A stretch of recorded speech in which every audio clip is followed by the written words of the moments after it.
আসসালামু আলাইকুম দর্শক, এটাতে আমার 80% পুকুর। এটাতে হালদার কিছু মাছ, আমি 4-5টা কেজি হালদার কিছু মাছ আছে। আবার এটাও 80%। এখানে পদ্মা থেকে আনা হাবিবুর রহমান মৎস্য প্রকল্প, হাবিব ভাই থেকে এনে কিছু মাছ আমি এখানে ফেলেছি।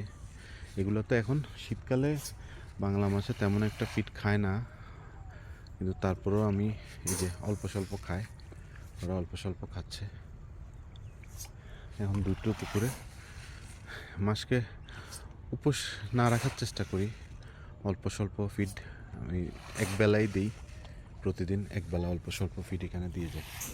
আমি এক বস্তা খাবারকেই 3-4 পুকুরে ভাগ করে আপাতত দিচ্ছি,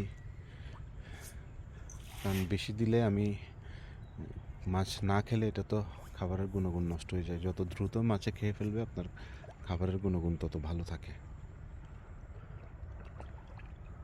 এটাতে খাচ্ছে,